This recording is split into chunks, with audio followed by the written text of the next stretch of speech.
ये है आपका यूनिट 6। ठीक है, यूनिट 6 और विधायिका और निर्वाचन नीति का भाग 2 है। ठीक है, इसमें इसमें हम पढ़ेंगे प्रमुख पदाधिकारी जैसे पीठासीन अधिकारी है, प्रेसिडिंग ऑफिसर एंड संसदीय सचिव, सदन के नेता, विपक्ष के नेता, सचेतक, इनके बारे में लिखेंगे। तो सबसे पहले है पीठासीन अधिकारी। ठीक है, लोकसभा अध्यक्ष, उपाध्यक्ष, राज्यसभा उपसभापति बनाम राज्यसभा सभापति जो कि उपराष्ट्रपति होता है, उनके बारे में देखेंगे। मानदंड, संवैधानिक प्रावधान, योग्यता, निर्वाचक मंडल, निर्वाचन की विधि, निर्वाचन प्रणाली, मत का मूल्य, अंतिम बहुमत और राजनीतिक परंपरा, पद व्यक्ति के आधार, मतदान का अधिकार, पदानुक्रम, अध्यक्षता की व्यवस्था, निर्वाचन का संचालन, तो ये सब देखेंगे। ठीक है, तो ये आपके आधार मानदंड हो गया आधार। उसके बाद लोकसभा अध्यक्ष, उपाध्यक्ष और राज्यसभा उपसभापति, और इधर आपका है राज्यसभा सभापति और जो कि उपराष्ट्रपति होता है, पदेन सभापति। ठीक है, पदेन एक्स ऑफिसियो। सबसे पहले संवैधानिक प्रावधान देखते हैं। लोकसभा अध्यक्ष, उपाध्यक्ष और राज्यसभा उपसभापति, सभापति नहीं उपसभापति, सभापति का अलग पढ़ेंगे उपसभापति के बारे में। संवैधानिक प्रावधान ये भारतीय संविधान प्लस सदन के नियमों में। संवैधानिक प्रावधान किसमें है इनका? भारतीय संविधान प्लस संबंधित सदन के नियमों में इनका प्रावधान है।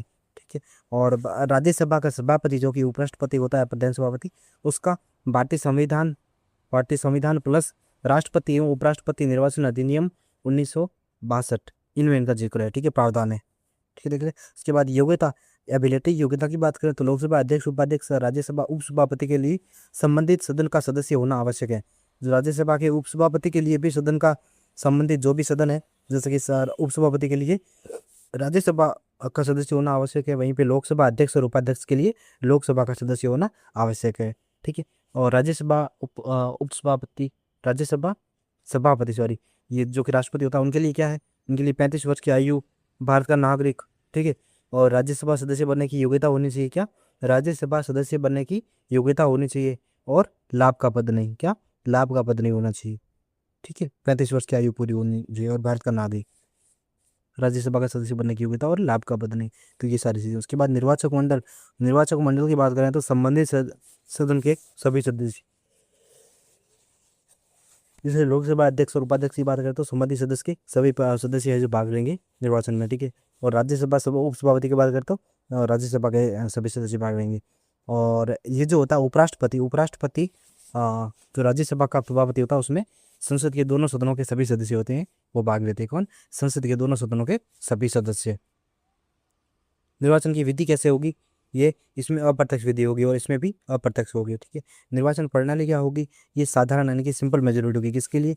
Lok Sabha speaker, deputy speaker, deputy speaker and आपका उपसभापति। ठीक है, और वहीं पे अगर आप राष्ट्रपति देखते हो, उपसभापति राज्यसभा का, उसमें अनुपातिक प्रतिनिधित्व, क्या? अनुपातिक प्रतिनिधित्व प्रणाली द्वारा एकल संक्रमण मत यानी कि सिंगल ट्रांसफर वोट वरीयता अंगन के साथ होता है राष्ट्रपति के लिए। ठीक है, उसके बाद मत का मूल्य प्रत्येक सांसद का मत का मूल्य एक होता है। ठीक है, और उसमें भी राष्ट्रपति में भी प्रत्येक मत का मूल्य एक होता है। अंतिम बहुमत इसमें साधारण बहुमत होता है। ठीक है, लोकसभा अध्यक्ष, उपाध्यक्ष और सभापति में, उपसभापति में साधारण बहुमत होता है, और उपसभापति या राष्ट्रपति में आवश्यक कोटा यानी कि कुल मत बट्टा 2+1 यानी कि आधे से एक ज़्यादा, कम से कम आधे से एक ज़्यादा। ठीक है, इसके बाद हम देखते हैं राजनीतिक परंपरा। राजनीतिक परंपरा की बात करें तो सामान्यतः अध्यक्ष सत्तारूढ़ दल से, उपाध्यक्ष विपक्ष से होता है। जो अध्यक्ष होता है वो सत्तारूढ़ दल से होता है। कहाँ से होता है? सत्तारूढ़ दल का होता है। और उपाध्यक्ष सामान्यतः परंपरा है कि विपक्ष का बनेगा। ठीक है, और ऐसी कोई इसमें राजनीतिक परंपरा नहीं है उपसभापति में, सॉरी सभापति में, राष्ट्रपति में। तो पद रिक्ति के आधार त्याग पत्र देगा। किसको? पीठासीन अधिकारी को देगा। मृत्यु, सदस्यता समाप्ति, सदन के प्रभावी बहुमत से हटाया जाना, तो ये पद रिक्ति के अधिकार है। एक तो त्याग पत्र, दूसरा मृत्यु, चौथा सदस्य समाप्ति, और चौथा कौन? तीसरा सदस्य समाप्ति, चौथा सदन के प्रभावी बहुमत से हटाया जाना। तो ये 4 तरीके हैं। और वहीं पे राष्ट्रपति जो कि सभापति होता है राज्यसभा का पद, उनका त्याग पत्र से राष्ट्रपति को, त्याग पत्र किसको? राष्ट्रपति को। मृत्यु, राज्यसभा के प्रभावी बहुमत, मृत्यु और राज्यसभा के प्रभावी बहुमत तथा लोकसभा के साधारण बहुमत द्वारा से हटाया जाना। ठीक है, राष्ट्रपति नहीं, सॉरी उपराष्ट्रपति की बात कर रहे हैं, राष्ट्रपति कह रहा हूँ। उपराष्ट्रपति, ठीक है। किसको उपराष्ट्रपति किसको त्याग पत्र देगा, राष्ट्रपति को देगा, ठीक है। और मतदान का अधिकार बराबरी की स्थिति में निर्णायक मत कास्टिंग वोट डाल सकते हैं कौन, उपसभापति डाल सकता है, राष्ट्र सॉरी आपका और लोकसभा का अध्यक्ष इसमें और उपाध्यक्ष ये डाल सकते हैं कास्टिंग वोट। और अपने अपने हटाने के प्रस्ताव पर प्रारंभिक मतदान कर सकता है, मतलब अपने हटाने के प्रस्ताव पर प्रारंभिक यानी कि शुरुआत में मतदान कर सकता है, प्रारंभिक मतदान क्यों कर सकते हैं। और इसमें बराबरी की स्थिति में निर्णायक मत देते हैं, बराबरी की स्थिति में, जैसा स्पीकर और उपसभापति के लिए वैसा ही उपराष्ट्रपति के लिए भी है जो कि सभापति होता है, ठीक है। और अपने हटाने के प्रस्ताव पर मतदान नहीं करता, लेकिन ये इंपॉर्टेंट बात याद रखना कि अगर इनका हटाने का प्रावधान विचाराधीन हो तब ये है जो मतदान नहीं कर सकता। जबकि जबकि वो जो उपसभापति है वो कर सकते हैं, लोकसभा अध्यक्ष कर सकते हैं, उपाध्यक्ष कर सकते हैं, deputy speaker and deputy speaker वो कर सकते हैं, लेकिन राज्यसभा का जो सभापति होता है उपराष्ट्रपति वो नहीं कर सकता। पदानुक्रम हायरार्की, उपाध्यक्ष होता है सबसे पहले, उसके बाद उपाध्यक्ष उप सभापति आता है। सबसे पहले कौन आएगा, उपाध्यक्ष आएगा, उसके बाद कौन आएगा, उप सभापति आएगा, उसके बाद ये जो अध्यक्ष होते हैं वो सभापति के अधीन नहीं होते हैं, अध्यक्ष सभापति के अधीन नहीं होते हैं और पदानुक्रम इसमें लागू नहीं होता है, ठीक है। और अध्यक्षता की व्यवस्था अध्यक्ष, ठीक है। और उसके द्वारा और सभापति द्वारा जो नामित संपत्तियों का सभापति होते हैं उनका पैनल और अनुपस्थिति में कार्य करता है ये, ठीक है, पैनल जो भी होगा पैनल वहाँ पे। और ये व्यवस्था वही व्यवस्था इसी में लागू है, ठीक है, राष्ट्रपति में भी, उपराष्ट्रपति में भी, सभापति में, ठीक है। निर्वाचन का संचालन प्रोटेम स्पीकर द्वारा किया जाएगा, ठीक है। और प्रोटेम स्पीकर द्वारा अध्यक्ष का चुनाव और अध्यक्ष द्वारा उपाध्यक्ष का चुनाव किया जाता है, अध्यक्ष द्वारा किसका, उपाध्यक्ष का चुनाव किया जाता है।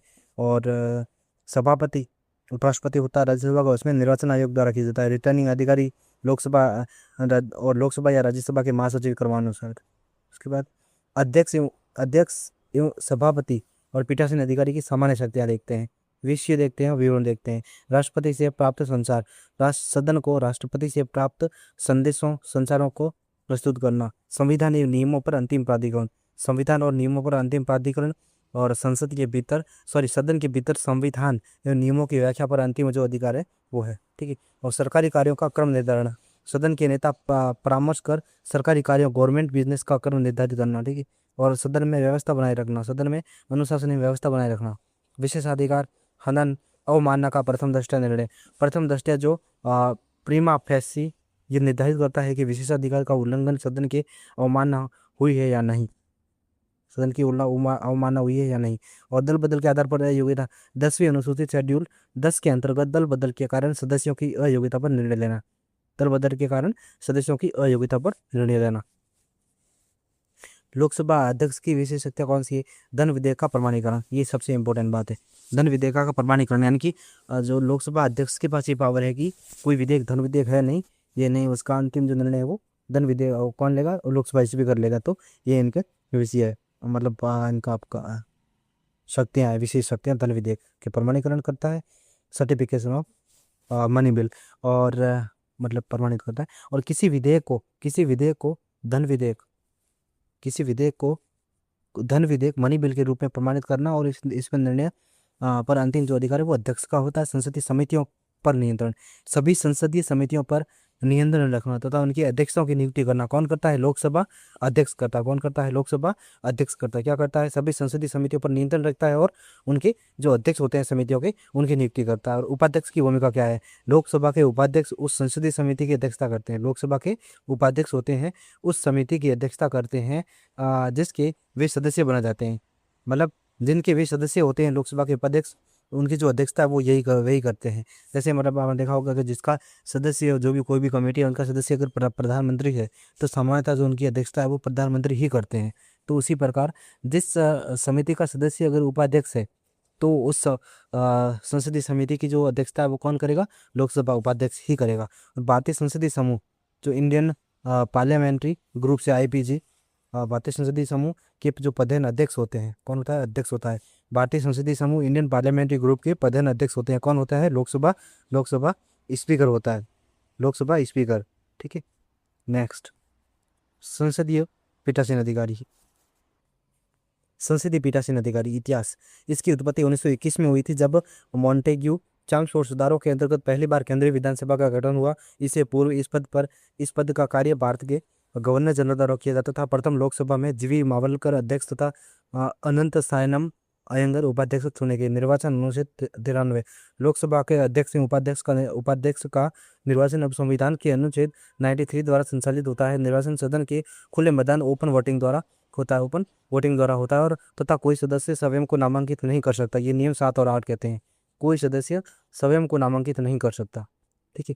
और अध्यक्ष के निर्वाचन की तिथि राष्ट्रपति द्वारा निर्धारित होती है। यानी कि अध्यक्ष का जो निर्वाचन है उसकी तिथि किसके द्वारा निर्धारित की जाती है? राष्ट्रपति यानी प्रेसिडेंट के द्वारा निर्धारित की जाती है। क्या? अध्यक्ष के निर्वाचन की तिथि। और वर्तमान में स्थिति ये है कि जो अध्यक्ष होता है स्पीकर अन्य सदस्यों की भांति अपने निर्वाचन क्षेत्र का प्रतिनिधित्व करता है और उसका निर्वाचन क्षेत्र सामान्य रूप से प्रतिस्पर्धात्मक रहता है। क्या रहता है? प्रतिस्पर्धात्मक रहता है। ये परंपरा है। क्या है?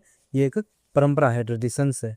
और अध्यक्ष पद ग्रहण करने के बाद प्रत्यक्ष शपथ प्रतिज्ञा करना आवश्यक नहीं होता है। अध्यक्ष पद ग्रहण करने के बाद प्रत्यक्ष से शपथ या प्रतिज्ञा करना आवश्यक नहीं होता है। दल निरपेक्षता से संबंधित प्रावधान। क्या? दल निरपेक्षता से संबंधित प्रावधान। जो व्यक्ति लोकसभा या राज्य विधानसभा का अध्यक्ष, उपाध्यक्ष, राज्यसभा का उपसभापति अथवा राज्य विधान परिषद का सभापति, उपसभापति चुना जाता है तो वह अपने राजनीतिक दल से संबंध विच्छेद कर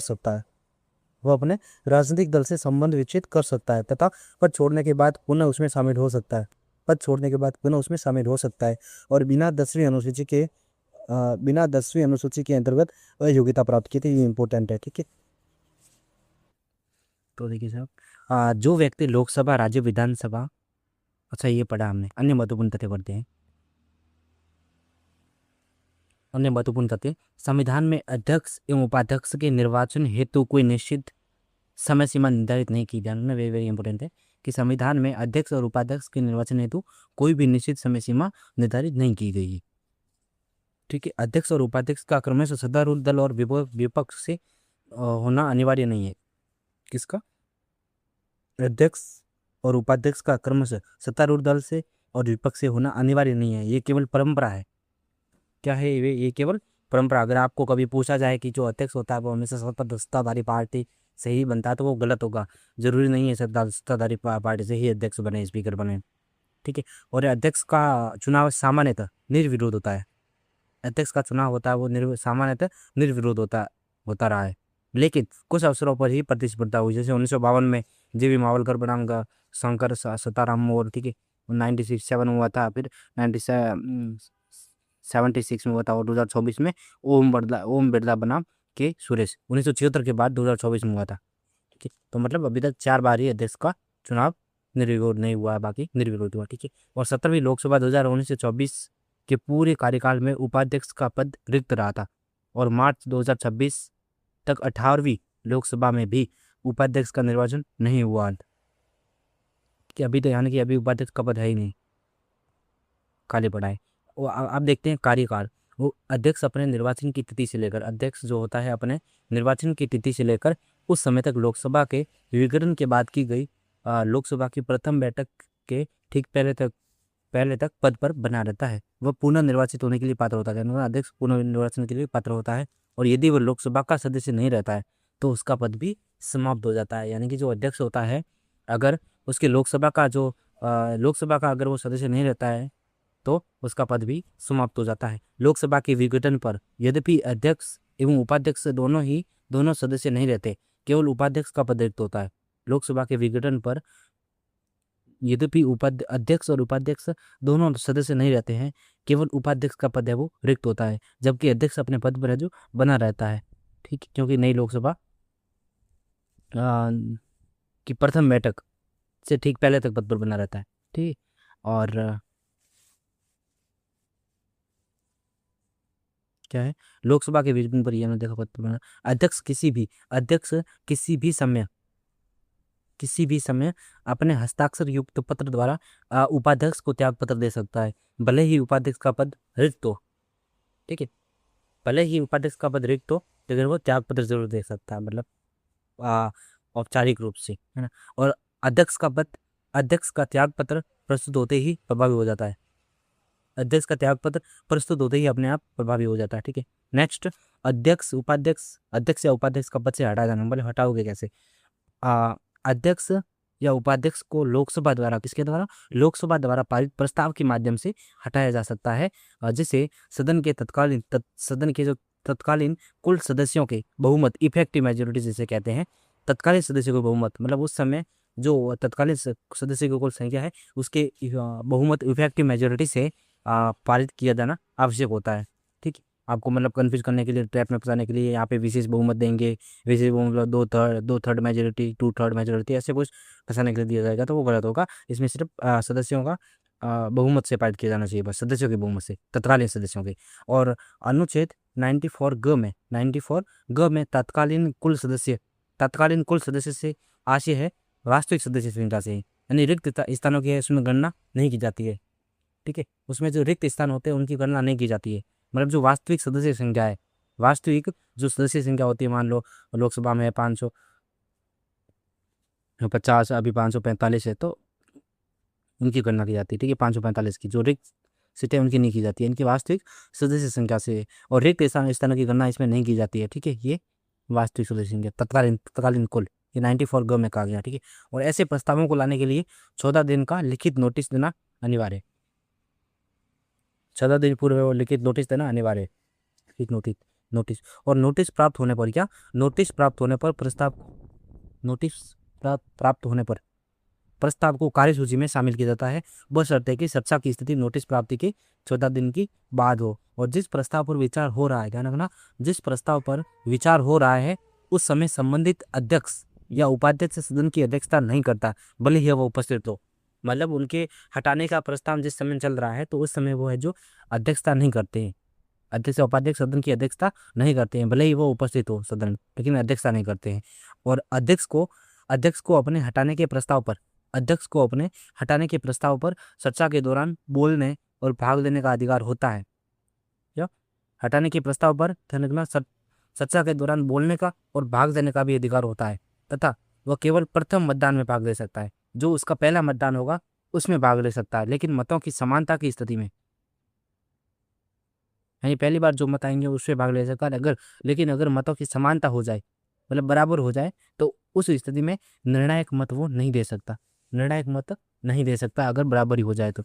और प्रस्ताव को विचारार्थ स्वीकार करने हेतु कम से कम 50 सदस्यों का खड़े होकर समर्थन करना आवश्यक होता है। और इसके बाद 10 दिनों के भीतर प्रस्ताव पर चर्चा कराई जाती है। कितने? 10 दिनों के भीतर प्रस्ताव पर चर्चा कराई जाती है। ठीक है, ध्यान रखना 10 दिनों के बाद थी कि 14 दिनों वाला पूछे तो कन्फ्यूजन नहीं होना। 10 दिनों के भीतर प्रस्ताव पर चर्चा कराई जाती है। और अस्थायी अध्यक्ष, स्पीकर, प्रोटेम स्पीकर के बारे में देखते हैं। जब अध्यक्ष या उपाध्यक्ष दोनों के पद रिक्त हो तब राष्ट्रपति लोकसभा के किसी सदस्य को, किसके? लोकसभा के किसी सदस्य को इस पद पर कर्तव्यों के निर्वहन हेतु नियुक्त करता है। और यह आर्टिकल कौन सा है? 95(1) कहता है। 95(1) कहता है कि अध्यक्ष और उपाध्यक्ष दोनों के पद रिक्त है तो राष्ट्रपति होता है वो लोकसभा के किसी सदस्य को इसका पद के लिए नियुक्त करता है। आर्टिकल 95(1). और ये अस्थायी अध्यक्ष होता है। कैसा अध्यक्ष होता है? अस्थायी अध्यक्ष होता है। और नए अध्यक्ष के चयन तक, जब तक नए अध्यक्ष का चयन नहीं हो जाता, नियुक्त नहीं हो जाती, तब तक ये पद पर बना रहता है। सामान्यतः जो आम चुनाव होते हैं, आम चुनावों के बाद नवनिर्वाचित सदस्यों को शपथ प्रतिज्ञा दिलाता कौन? Pro tem speaker. तथा अध्यक्ष का चुनाव भी कराता है। क्या कराता है? अध्यक्ष का चुनाव भी कराता है। और ये इसका एकमात्र कार्य नहीं, ध्यान रखना, ये इसका एकमात्र कार्य नहीं है। अस्थायी अध्यक्ष राष्ट्रपति भवन में राष्ट्रपति के समक्ष लोकसभा सदस्य के रूप में शपथ ग्रहण करता है। जो अस्थायी अध्यक्ष होता है वो कहाँ पे? राष्ट्रपति भवन में राष्ट्रपति के समक्ष लोकसभा के सदस्य के रूप में, किस रूप में? ध्यान रखना, लोकसभा के सदस्य के रूप में शपथ ग्रहण करता है, ना कि अध्यक्ष के रूप में। लोकसभा अध्यक्ष स्थिति, भूमिका और कार्य देखते हैं। संवैधानिक एवं विधायी कार्य। संचार का माध्यम, यानी राष्ट्रपति और सदन के बीच होने वाले जो समस्त संचार का जो माध्यम अध्यक्ष के माध्यम से ही संपन्न होता है। संचार अध्यक्ष के माध्यम से ही संपन्न होता है। और धन विधेयक का प्रमाणीकरण भी करता है, the certification of the money bill. यदि अध्यक्ष किसी विधेयक को धन विधेयक, मनी बिल के रूप में प्रमाणित करता है, सर्टिफाई करता है, तो उसका निर्णय है वो अंतिम होता है। उनके पास ही पावर होती है कि कोई विधेयक धन विधेयक है या नहीं। और प्रमाणन की प्रक्रिया क्या होगी? प्रक्रिया अनुच्छेद 110 में दी गई है। और धन विधेयक को राज्यसभा में प्रेषित करते समय किसमें? राज्यसभा में प्रेषित करते समय राष्ट्रपति की अनुमति, जो असेंट के लिए भेजते समय अध्यक्ष का प्रमाणन संलग्न होना अनिवार्य है। अगर राष्ट्रपति के पास अनुमति के लिए भेज रहे हो धन विधेयक, तो भी जो राष्ट्रपति का जो अध्यक्ष का जो प्रमाणन पत्र है वो उसके साथ संलग्न होना जरूरी है। और राज्यसभा में प्रेषित कर रहे हो तब भी है जो जरूरी है ये अध्यक्ष का प्रमाण पत्र संलग्न होना, ठीक है। और न्यायिक समीक्षा के एस पुट्टास्वामी बनाम भारत संघ 2018 के मामले में माननीय उच्चतम न्यायालय ने, किसने? सुप्रीम कोर्ट ने 5 न्यायाधीशों की पीठ ने यह व्यवस्था दी है कि धन विधेयक के रूप में अध्यक्ष का निर्णय, क्या? धन विधेयक के रूप में अध्यक्ष का निर्णय न्यायिक समीक्षा के अधीन है। ये कौन सा फैसला? के एस पुट्टास्वामी बनाम भारत संघ कब का है? 2018 का मामला है कि इसमें उस सुप्रीम कोर्ट ने कहा कि 5 न्यायाधीशों की पीठ ने व्यवस्था की कि जो धन विधेयक है उसके धन विधेयक के रूप में अध्यक्ष का जो निर्णय होता है वो न्यायिक समीक्षा के अधीन होता है, ठीक है। और तथ्यात्मक स्पष्टीकरण भी देता है। हालांकि इसका अंतिम होता है फैसला, लेकिन न्यायिक समीक्षा के अधीन होता है, ठीक है। तथ्यात्मक स्पष्टीकरण पुट्टास्वामी के 2 प्रमुख निर्णय हैं। एक 2017 का निर्णय निजता के अधिकार पर, जबकि दूसरा 2018 का निर्णय आधार अधिनियम। ये 2018 का क्या था? आधार अधिनियम। और 2017 का क्या था? निजता का अधिकार। ये भी के पुट्टास्वामी था, तो ये दोनों अलग अलग है, तो ध्यान रखना, ठीक है। और आधार अधिनियम की संवैधानिकता और उसे धन विधेयक के रूप में पारित करने की जो वैधता पर सवाल था ये, ठीक है, के एस पुट्टास्वामी 2018 वाला। जबकि 2017 वाला पूछे तो वो निजता के अधिकार वाला था, तो ऐसे कन्फ्यूज कर सकता है कि 2018 का ये के पुट्टास्वामी वो निजता के अधिकार से संबंधित था, तो गलत होगा, नहीं है, निजता के अधिकार से संबंधित नहीं है, ये आपके आधार अधिनियम से संबंधित था, जिसको धन विधेयक के रूप में घोषित करना था, ठीक है। और संयुक्त बैठक की अध्यक्षता, जो जॉइंट मीटिंग होती है उसकी अध्यक्षता, संसद के दोनों सदनों की संयुक्त बैठक जो होती है उनकी अध्यक्षता की प्रथम जो वरीयता होती है वो किसकी? राष्ट्र अध्यक्ष की ही होती है। ये किसमें कहा गया? 118(4) में कहा गया है कि जो जॉइंट मीटिंग होती है उसकी अध्यक्षता वो कौन करेगा? फर्स्ट प्रायोरिटी है वो अध्यक्ष को दी जाती है, तो 118(4) में, ठीक है। और गणपूर्ति जो कोरम होता है उसका अभाव, गणपूर्ति न होने की स्थिति में अध्यक्ष को किसको? अध्यक्ष को सदन को स्थगित करने और बैठक को निलंबित करने का अधिकार है। क्या? सदन को स्थगित करने और बैठक को निलंबित करने का अधिकार है। ये किसमें है? अनुच्छेद 100 में है। ये किसमें? अनुच्छेद 100 में कहा गया है। उसके बाद सदन के संचालन संबंधी शर्तें देखते हैं। लोकसभा नियमावली, तटस्थता और विमर्श। अध्यक्ष सदन के विचार विमर्श में तब तक भाग नहीं लेता जब तक कि वो पीठासीन अधिकारी के रूप में अपने कर्तव्यों का निर्वहन कर रहा हो, ठीक है। हालांकि किसी सदस्य के अनुरोध पर वह सदस्यों की सहायता हेतु विचाराधीन मामलों पर सदन को संबोधित कर सकता है। बैठकों का निर्धारण, वह सदन की बैठक के प्रारंभ या समाप्ति का समय या कार्य दिवस निर्धारित करता है, ठीक है। अनिश्चितकालीन स्थगन, आजर्नमेंट स्वाइनडाई, अध्यक्ष सदन को अनिश्चित काल के लिए या किसी विशेष समय तक के लिए स्थगित कर सकता है। वह सत्रावसान प्रोरोगेशन से पूर्व किसी भी समय स्थगित सदन की बैठक बुला सकता है। सरकारी कार्य का क्रम, सदन के नेता लीडर ऑफ द हाउस के परामर्श से वह सरकारी कार्य का क्रम निर्धारित करता है, ठीक है। दलों को मान्यता, सदन में विभिन्न दलों और समूहों को मान्यता देने की शक्ति किसमें? अध्यक्ष में ही नहीं होती। वेरी वेरी इंपॉर्टेंट है कि सदन में विभिन्न दलों और समूहों को मान्यता देने की जो शक्ति होती है वो उसकी होती है, अध्यक्ष की होती है। संसदीय अनुशासन और व्यवस्था बनाए रखना, ठीक है। सदन में व्यवस्था बनाए रखना, नियमों की पालना सुनिश्चित करना अध्यक्ष का जो प्राथमिक उत्तरदायित्व है। प्रस्तावों की ग्राह्यता, एडमिसिबिलिटी, वह जो प्रपोजल संकल्प होते हैं, प्रस्ताव जो होते हैं, ठीक है, रिजोल्यूशंस, प्रपोजल्स और जो प्रश्नों की ग्राह्यता, इनकी एडमिसिबिलिटी ऑफ द क्वेश्चंस पर जो निर्णय लेता है, ठीक है। और विशेष प्रस्ताव, ये निर्णय लेता है कि मंत्रिपरिषद के विरुद्ध अविश्वास प्रस्ताव या अनुदान मांगों में कटौती जो प्रस्ताव कट मोशन स्वीकार्य है या नहीं। संशोधन की बात करें तो विधेयकों और प्रस्तावों के संबंध में संशोधन चयन की शक्ति भी अध्यक्ष के पास है। स्थगन प्रस्ताव, सदन के सामान्य कामकाज को रोककर अवलंबनीय लोक महत्व के निश्चित विषय पर चर्चा करने हेतु स्थगन प्रस्ताव एडजर्नमेंट मोशन याचिकाएं प्रस्तुत करने या ध्यानाकर्षण प्रस्ताव कॉलिंग अटेंशन के लिए अध्यक्ष की सहमति अनिवार्य है। विशेषाधिकार और दल बदल विरोधी कानून। क्या? विशेषाधिकार और दल बदल विरोधी कानून। विशेषाधिकार का हनन। अध्यक्ष ये निर्धारित करता है कि क्या विशेषाधिकार हनन, ब्रीच ऑफ प्रिविलेज या सदन की अवमानना का कोई प्रश्न प्रथम दृष्टया प्रीमा फेसी मामला बनता है। वह ऐसे मामलों को संविधान की सुओ मोटो विशेषाधिकार समिति को सौंप सकता है। दल बदल विरोधी कानून 10वीं अनुसूची। संविधान की 10वीं अनुसूची के तहत किसी सदस्य की अयोग्यता के प्रश्न पर निर्णय अध्यक्ष द्वारा लिया जाता है। किसके द्वारा? अध्यक्ष द्वारा लिया जाता है। न्यायिक समीक्षा।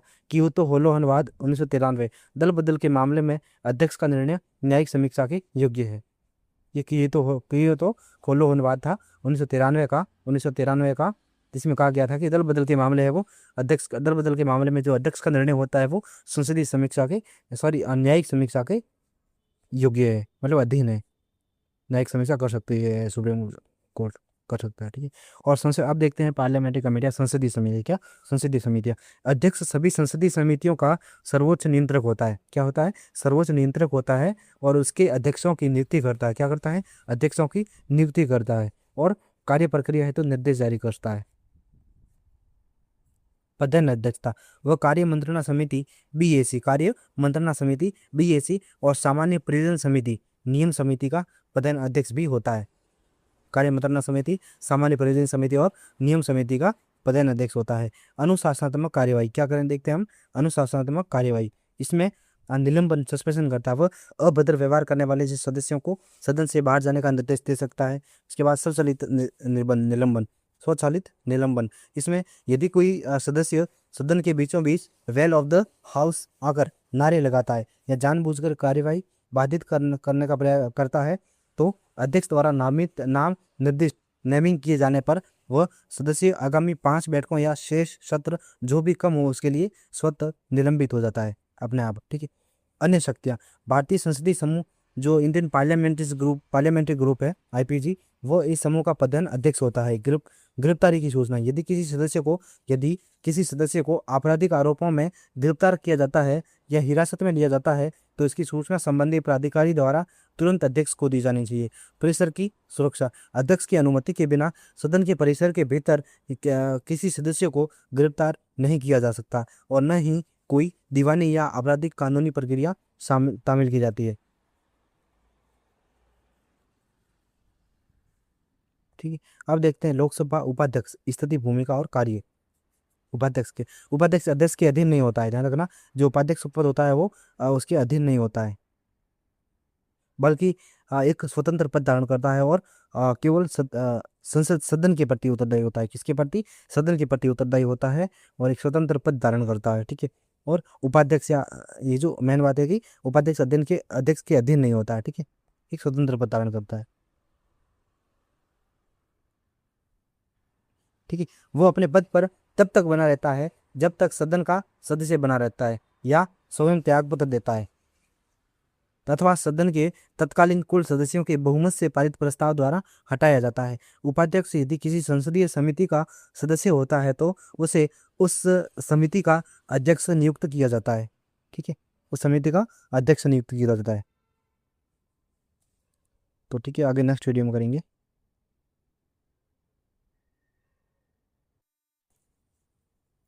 ठीक है, तो यहाँ तक पढ़ा हमने। और अध्यक्ष के विपरीत क्या? अध्यक्ष, ये हम लोकसभा उपाध्यक्ष स्थिति और भूमिका पढ़ रहे हैं। ठीक है। और कार्य। अध्यक्ष के विपरीत उपाध्यक्ष सदन में बोल सकता है। अध्यक्ष के विपरीत जो उपाध्यक्ष होता है वो सदन में बोल सकता है, कार्यवाही में भाग ले सकता है तथा किसी भी विषय पर मतदान कर सकता है, परंतु यह तभी कर सकता है जब अध्यक्ष पीठासीन हो। ये जो उपाध्यक्ष ये काम तभी कर सकता है, उपाध्यक्ष ये काम है वो तभी कर सकता है जब जो अध्यक्ष होता है वो पीठासीन हो। पीठासीन का मतलब है कि मतलब जो अध्यक्ष है वो मतलब अस्थायी अध्यक्ष हो, वो परमानेंट वाला अध्यक्ष नहीं हो। ठीक है। और जब उपाध्यक्ष स्वयं पीठासीन होता है, तब वह केवल मतों की समानता की स्थिति में ही निर्णायक मत दे सकता देता है, ठीक है। और उपाध्यक्ष को अपने दल की राजनीति में भाग लेने का अधिकार होता है। ध्यान रखना, उपाध्यक्ष को अपने दल की राजनीति में भाग लेने का अधिकार होता है, तथापि व्यवहार में वो निष्पक्षता बनाए रखने हेतु सक्रिय राजनीति एवं विवादास्पद विषयों से दूरी बनाए रखता है। लोकसभा में ये परंपरा स्थापित है कि उपाध्यक्ष विधेयकों या प्रस्तावों का प्रयोजन नहीं करता तथा प्रश्न भी प्रस्तुत नहीं करता है, प्रश्न भी प्रस्तुत नहीं करता है। उपाध्यक्ष सदन का पूर्णकालिक अधिकारी होता है। ध्यान रखना, जो उपाध्यक्ष होता है वो सदन का पूर्णकालिक अधिकारी होता है। वो किसी अन्य व्यवसाय, पेशे या निजी कार्य में संलग्न नहीं होता है। उपाध्यक्ष का वेतन भारत की संचित निधि पर भारित होता है। जो उपाध्यक्ष का वेतन होता है वो किस पे? भारत की संचित निधि पर भारित होता है तथा इस पर सदन में मतदान नहीं होता है। उपाध्यक्ष का वेतन किस पे? भारत की संचित निधि पर, कंसोलिडेटेड फंड ऑफ इंडिया पर होता है तथा इस पर सदन में मतदान भी नहीं होता है इस पर, विषय पर। अध्यक्षों का पैनल, देखो प्रत्येक लोकसभा के आरंभ में अथवा समय समय पर अध्यक्ष सदस्यों में से अधिकतम 10 सदस्यों का एक पैनल नामित करता है और पैनल का चयन पूर्णतः अध्यक्ष के विवेक पर निर्भर करता है। यद्यपि अंतिम चयन से पूर्व विभिन्न दल के नेताओं से परामर्श कर सकता है। यह आवश्यक नहीं है कि पैनल में सदैव 10 सदस्य हो, इससे कम सदस्य भी हो सकते हैं और शेष सदस्यों के जो बाकी सदस्य होते हैं उनको बाद में भी नॉमिनेटेड या नामित किया जा सकता है, ठीक है। ये अध्यक्षों का पैनल प्रत्येक लोकसभा के आरंभ में अथवा समय समय पर अध्यक्ष सदस्यों में से अधिकतम 10 सदस्यों का एक पैनल लाने पड़ता है और पैनल का चयन पूर्णतः अध्यक्ष के विवेक पर निर्भर करता है। यद्यपि अंतिम चयन से पूर्व वह विभिन्न दलों के नेताओं से परामर्श कर सकता है। यह आवश्यक नहीं है कि पैनल में सदैव 10 सदस्य हो, इससे कम सदस्य भी हो सकते हैं सदैव, और शेष सदस्यों को बाद में नामित किया जा सकता है। संसदीय समितियों के अध्यक्ष के अधिकार क्षेत्र के अंतर्गत आने वाली सभी संसदीय समितियों के अध्यक्षों की नियुक्ति अध्यक्ष द्वारा संबंधित समितियों के सदस्यों में से की जाती है, सिवाय सांसदों के वेतन एवं भत्ते संबंधी संयुक्त समिति के। तो सांसदों के वेतन और भत्ते संबंधी जो समिति होती है वो इनके अधिकार क्षेत्र में आने वाले सभी संसदीय समितियों के उपाध्यक्ष की नियुक्ति अध्यक्ष द्वारा समितियों के सदस्यों में से की जाती है, लेकिन इनमें से नहीं की जाती है। उक्त संयुक्त समिति के मामले में दोनों सदनों द्वारा नामांकन के पश्चात समिति की पहली बैठक में स्वयं अपना अध्यक्ष चुनती है। यदि अध्यक्ष स्वयं किसी समिति का सदस्य होता है तो वह सामान्यतः उसी समिति का अध्यक्ष होता है। यदि अध्यक्ष सदस्य नहीं है परंतु उपाध्यक्ष सदस्य है तो उपाध्यक्ष को उस समिति का अध्यक्ष नियुक्त किया जाता है।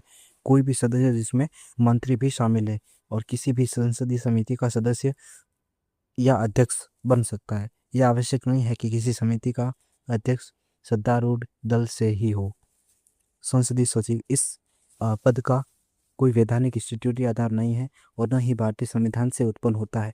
लोकसभा के कार्य संचालन नियमों के अनुसार मंत्री में मंत्रिपरिषद के सदस्य, राज्य मंत्री, उप मंत्री तथा संसदीय सचिव सम्मिलित किए जाते हैं। मंत्रियों के विपरीत संसदीय सचिव को शपथ प्रधानमंत्री द्वारा दिलाई जाती है, न कि राष्ट्रपति द्वारा। और मंत्रियों को राष्ट्रपति द्वारा, लेकिन जो संसदीय सचिव होता है उनको प्रधानमंत्री द्वारा शपथ दिलाई जाती है, राष्ट्रपति द्वारा नहीं दिलाई जाती। और संसदीय सचिव मंत्रिपरिषद का सदस्य नहीं होता। ध्यान रखना, जो संसदीय सचिव होता है वो मंत्रिपरिषद का सदस्य नहीं होता है, क्योंकि संविधान के आर्टिकल 75 में प्रयुक्त जो मंत्री शब्द है, मंत्री शब्द में संसदीय सचिव शामिल नहीं है और इसकी नियुक्ति राष्ट्रपति द्वारा नहीं की जाती है। विभिन्न उच्च न्यायालयों ने यह निर्णय दिया कि संसदीय सचिवों को मंत्री का दर्जा देकर नियुक्त करना संविधान के अनुच्छेद 164 1A का उल्लंघन है, जो मंत्रिपरिषद के आकार को सीमित करता है। तो इस प्रकार ये है। और संसद अयोग्यता निवारण अधिनियम 1959 की धारा 3 ख के अंतर्गत मुख्य सचेतक, चीफ व्हिप सचेतक एवं संसदीय सचिव को लाभ के पद की अयोग्यता से छूट प्रदान की गई। बिल्कुल। और मूलतः यद्यपि संसदीय सचिव का पद स्वयं में पूर्णतः निश्चित नहीं है, परंतु उन्हें मंत्री के समान दर्जा देना संविधान के प्रावधानों का उल्लंघन माना जाता है न्यायालय के अनुसार। अब पढ़ते हैं सदन के नेता। ठीक है, अब देखते हैं सदन का नेता। लोकसभा में बहुमत दल का नेता प्रधानमंत्री, लोकसभा में सदन की नेता के रूप में कार्य करता है। यदि प्रधानमंत्री लोकसभा का सदस्य नहीं है तो वो लोकसभा में कोई वरिष्ठ मंत्री यह भूमिका निभाता है। राज्यसभा में प्रधानमंत्री द्वारा राज्यसभा के किसी वरिष्ठ मंत्री को सदन का नेता नियुक्त किया जा सकता है। सरकारी कार्यों की व्यवस्था करना सदन के नेता की अंतिम जिम्मेदारी होती है, तथापि इसके विवरण का मुख्य सचेतक चीफ व्हिप द्वारा उसके नियंत्रण में निर्धारित किए जाते हैं, जो सामान्यतः संसदीय कार्य मंत्री भी होता है। सदन के नेता द्वारा सदन के बुलावे, समनिंग एवं सदनावसान प्रोरोगेशन की तिथियों के प्रस्ताव अध्यक्ष की स्वीकृति हेतु प्रस्तुत किए जाते हैं। वह संसद के सत्र में संपादित होने वाले सरकारी कार्यों, विधेयक, प्रस्ताव, विदेश नीति, आर्थिक व औद्योगिक नीति तथा अन्य महत्वपूर्ण राज्य कार्यों पर चर्चा का कार्यक्रम तैयार करता है। वह कार्य सलाहकार समिति का सदस्य भी हो सकता है। उसे किसी भी समय सदन को संबोधित करने का अधिकार होता है। अब देखते हैं विपक्ष विपक्ष का नेता, लीडर ऑफ ऑपोजिशन। 1977 के आम चुनावों से पूर्व एक वर्ष दिसंबर 1969 से 1970 को छोड़कर संसदीय प्रणाली के अर्थ में कोई औपचारिक विपक्ष नहीं था। 1969 से 1970 को छोड़कर संसदीय प्रणाली के अर्थ में कोई औपचारिक विपक्ष नहीं था, और वर्तमान में लोकसभा एवं राज्यसभा में विपक्ष के नेताओं को संसद में विपक्ष के नेताओं के वेतन एवं भत्ते अधिनियम 1977 के अंतर्गत वैधानिक मान्यता, वेतन एवं अन्य सुविधाएं प्रदान की जाती है। इस अधिनियम के अनुसार विपक्ष का नेता वह होता है जो उस दल का नेता हो जिसके पास सदन में सर्वाधिक संख्यात्मक बल हो, जैसे राज्यसभा के सभापति या लोकसभा के अध्यक्ष द्वारा मान्यता प्राप्त हो। सदन में विपक्ष के नेता के रूप में मान्यता के लिए 10% सदस्यों की कोई संवैधानिक या वैधानिक अनिवार्यता नहीं है, केवल प्रचलित मानदंड या दिशा निर्देश है।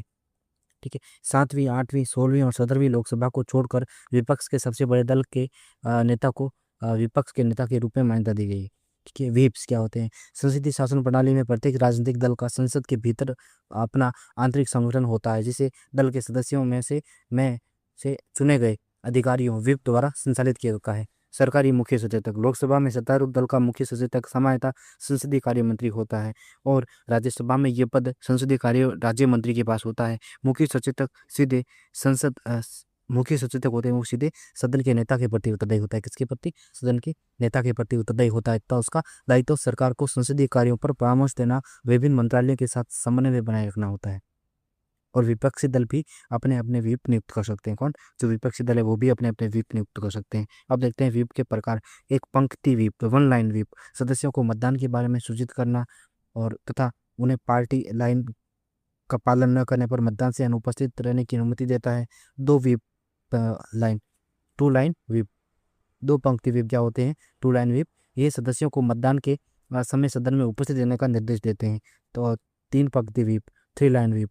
ये महत्वपूर्ण, थ्री लाइन व्हिप या 3 पंक्ति व्हिप, थ्री लाइन व्हिप, ये महत्वपूर्ण मतदान जैसे कि अविश्वास प्रस्ताव के लिए जारी किया जाता है, इसमें सदस्यों को पार्टी लाइन के अनुसार मतदान करना अनिवार्य होता है, अन्यथा दल बदल कानून के अंतर्गत कार्यवाही जैसे अयोग्यता हो सकती है।